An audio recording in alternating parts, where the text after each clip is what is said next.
Assalomu alaykum. Hozir biz Andijon viloyati Shahrixon tumani Dorulomon mahallasidamiz. Bugungi kun bilan 2025-yil 20-may kuni bir maydon, bir mahsulot tamoyili asosida loviya ekilgan maydonni monitoring qilgani keldik.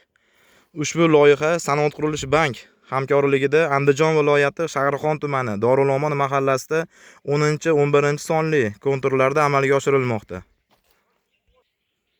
Hozir bu maydonda loviya urug'i ekilgan bo'lib, maydon hajmi 12 gektar, uzunligi 624 metr, bo'yiga 193 metrni tashkil qiladi.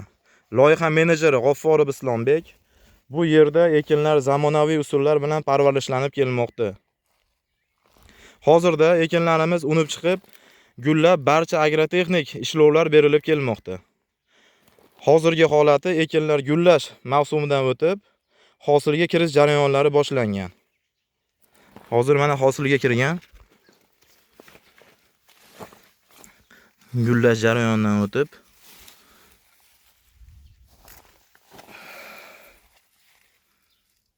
mana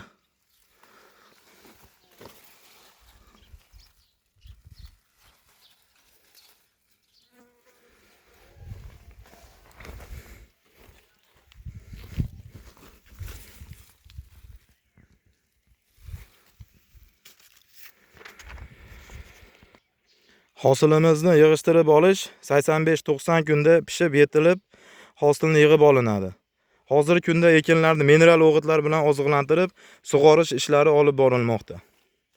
Mana sug'orilgan bu qatorlar. Ushbu loyiha 40 ta dehqon xo'jaliklarini, yer egalarini biriktirilgan bo'lib, har bir dehqon egasi uchun o'rtacha 30 sotixdan to'g'ri keladi. Loyihani amalga oshirish uchun lider tadbirkor Dorulomon Jamshid barakasi ishlab chiqarish kooperativi biriktirilgan. Ushbu loyiha bo'yicha har bir gektardan 3,5-4 tonna hosil olib rejalashtirilgan.